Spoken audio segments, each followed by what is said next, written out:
the return of a Canadian institution.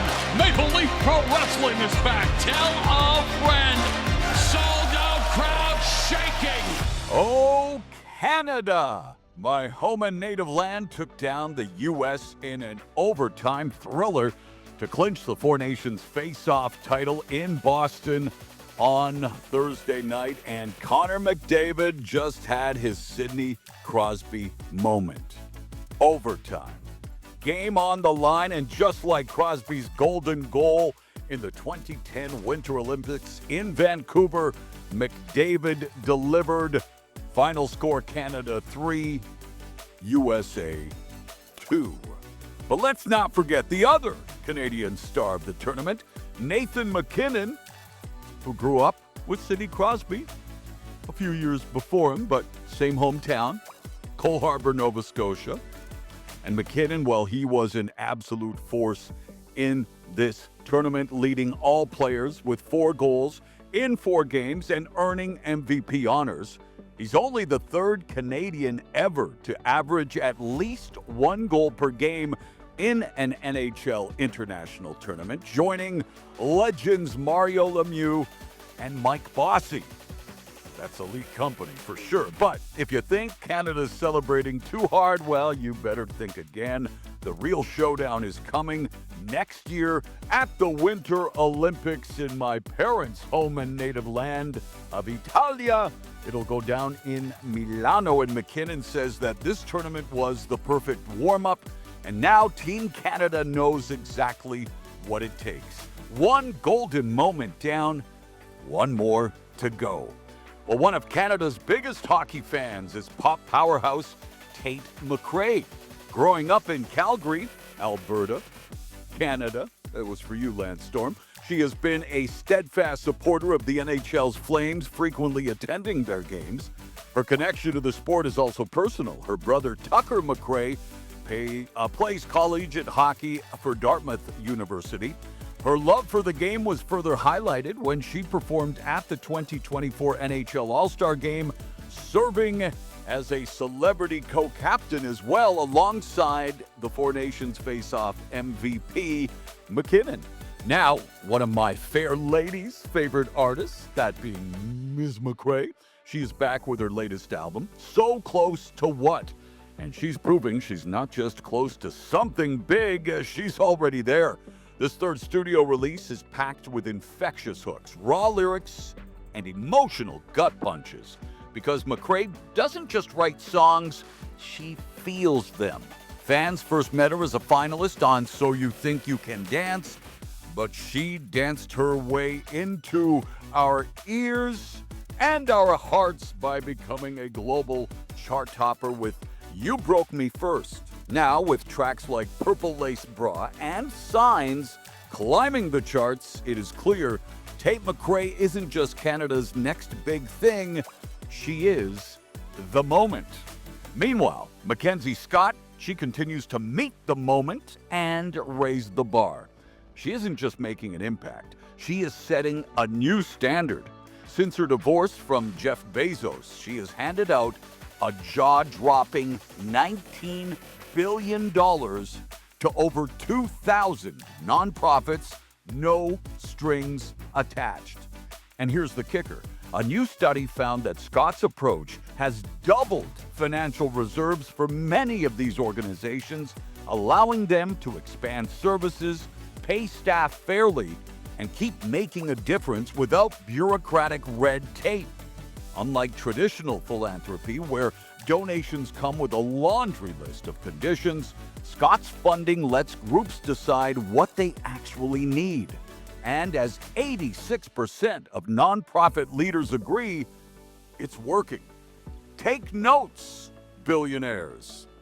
Now, I want to tell you about a full circle moment 64 years in the making. Yes, I'm reminded of Paul McCartney's When I'm 64. But here's a heartwarming story, if there is any. Back in 1961, Barbara Rivero, then Barbara Urban, was at a party when she heard a terrifying rumor. A baby was missing. Something told her to check a nearby house, and thank goodness she did. At the bottom of a pool, 21-month-old Ben Colwell was drowning. Without hesitation, she jumped in, pulled him out, and following a neighbor's instructions, performed CPR, saving his life. Her heroism landed her on the front page of the San Diego Sentinel. But life moved on, and the families lost touch. Fast forward to now. Ben, who is 66, is a business owner and father of two, finally getting the chance to reunite with the woman who gave him a second chance at life. CBS 8 captured the emotional moment as Barbara, now 94, greeted him with a warm, "Hello, hello, young man." And yes, she warned the cameras that tears were inevitable. Reflecting on the moment he was saved, Ben said, "No one knew how long I had been down there. But one thing he does know, the hand of God made sure he survived." It's a reminder that sometimes the right person shows up at exactly the right time. Well, this is the right time to share the fun fact of the day. Did you know the scientific term for brain freeze is sphenopalatine ganglioneuralgia? Yeah, try saying that mid-ice cream meltdown. Honestly, it just sounds like what happens when you try to say brain freeze while having a brain freeze. Speaking of freezing, the Arctic just got a little cleaner by about 50,000 pounds, to be exact. In 2023, a massive cleanup effort pulled literal tons of trash from critical Arctic ecosystems, with volunteers working through the region's brief summer to clear waste from Alaska, Greenland, Norway, and Iceland. Nearly 2,000 volunteers joined forces through the Arctic Council's cleanup initiative, proving that when nations and indigenous communities team up, big things happen. The bad news? The overwhelming majority of this trash comes from the fishing industry. Nets, ropes, and debris washing up on remote, rocky beaches. The good news? These annual cleanups, organized by groups like PAIM, Protection of the Arctic Marine Environment, and Keep Norway Clean, have removed over 100,000 pounds of trash since 2021. Of course, scrubbing the Arctic isn't easy. Harsh weather, isolated locations, and short cleanup seasons make it one of the toughest places on Earth to clear waste. But nature is on our side. Since there are very few entry points for pollution, most of it drifts in with ocean currents. Stop it at the source, and we might just keep the Arctic clean for good.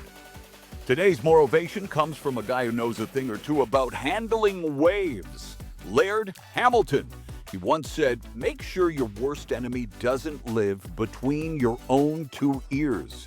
Because let's be real, self-doubt can hit harder than a rogue wave. The voice in your head can either be your biggest cheerleader or your toughest opponent.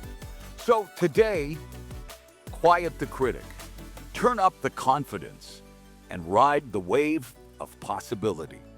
Thank you for listening to the Maurologue. I hope you have an amazing weekend. Please like, share, subscribe, and hey, go hold the door open for someone today. Stay strong, stay kind, and keep fighting the good fight.